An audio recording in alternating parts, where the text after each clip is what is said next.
There's been a very recent case in Forbesganj. I don't know whether any of you are aware.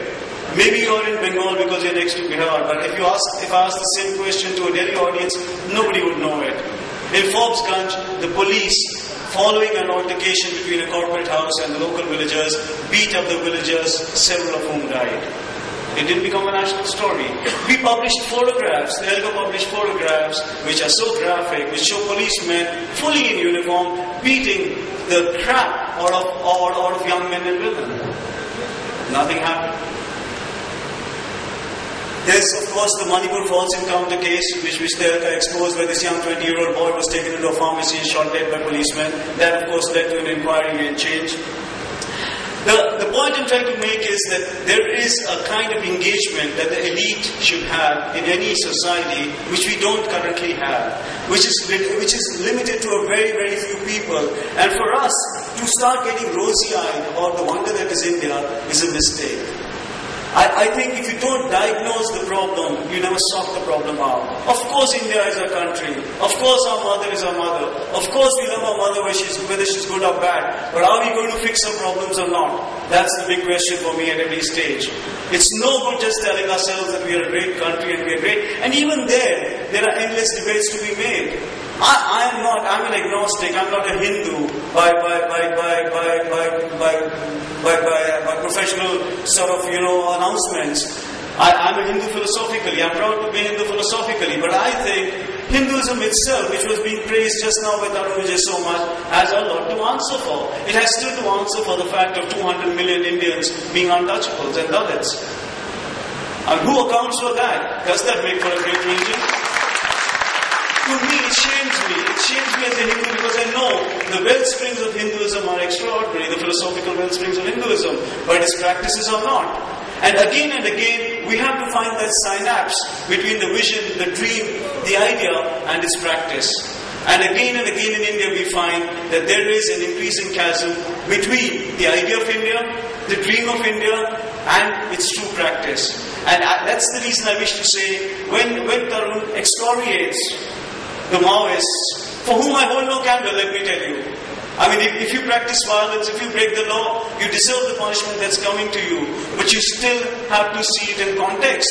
You have to see it in a context that these people are very much your own people. These people are the poorest of the poor. They have been completely marginalized by the forces of progress and development, and they've been forced to a place where they've been taking up the gun. You have to have a far more human approach. You are the children of the greatest peaceful movement in the history of mankind. There has never been a movement like the Indian freedom movement. That's our legacy. That's the legacy we come from. That's a bequeathment. And what do? We think that when the poorest of the poor, in desperation, take up arms, the first thing we need to do is we need to shoot their pants off. The truth of it is, the government should have had a very, very sensitive ear to what was happening. Look at what has happened in Bengal. The reason that the TMC and Mamata have stepped to power is because they just had the ear to the ground about what was really happening on the ground. And I think a lot of power in politics in India does not have its ear to the ground. And that's something. I mean, forget the power in politics. It's a room like this. The room, people like you and me, our class of people, I think, who to a large extent are sanguine. And we are sanguine because the system works for us. The system works for Abhishek and me and Tarun. But there are hundreds of millions of people out there for whom the system does not work. This great country of ours, let me give you a few statistics. This great country of ours has a malnutrition level of children under 5 that will terrify you. I'll give you the malnutrition figure of China. Children under 5 in China, 6% of children under 5 years in China suffer from malnutrition. What do you think the figure for India is? Does anyone have an idea? It's 46%. 46% of India's children under 5 suffer from malnutrition, which means one child out of 2, with all its intended impairments that come with it, emotional impairments, physical impairments, intellectual impairments. Is this the great country we've been talking about? We can't feed our children, we can't clothe our children, we can't send our children to school. You come to my city, Delhi, the heart of India, the capital of India, the power of India, where hundreds of millions are spent every year to maintain a great looking city. And on every traffic light, children 4, 5, 6, 7 years old will knock on your windows and ask you for 2 rupees. Is this the great India we keep talking about? What is this derangement? What is this derangement? I don't understand this. I mean, as I said in the beginning, we are proud to be Indian, that's who we are.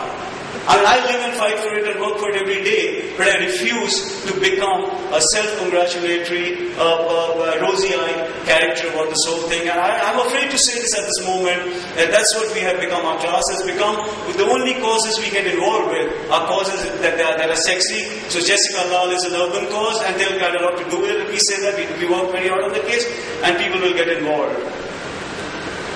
If it's corruption, people will get involved.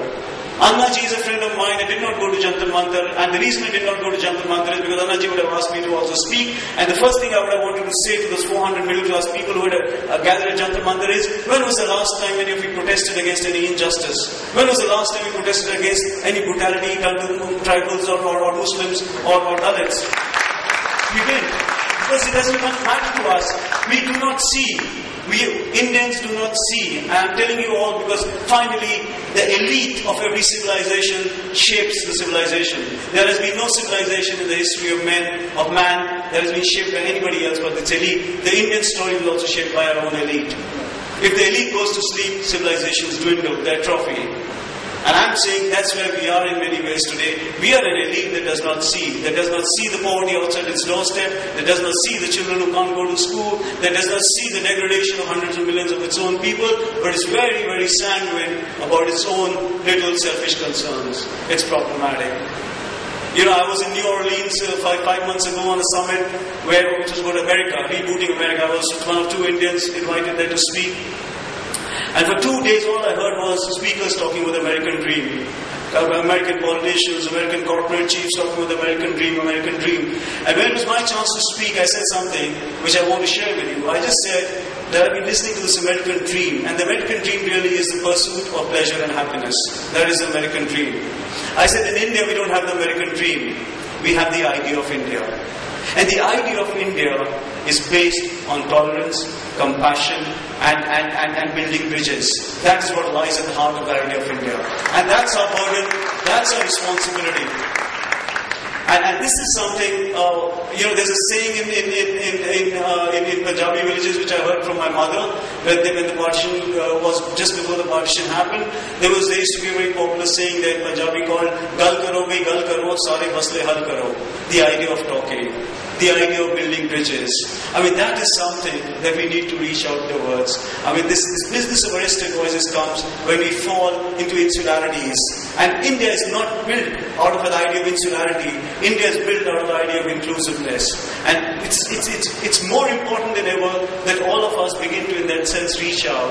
We have to sheathe our knives. We have to lose the shrill voice. We have to be able to understand and intuit the world we share with other people around us.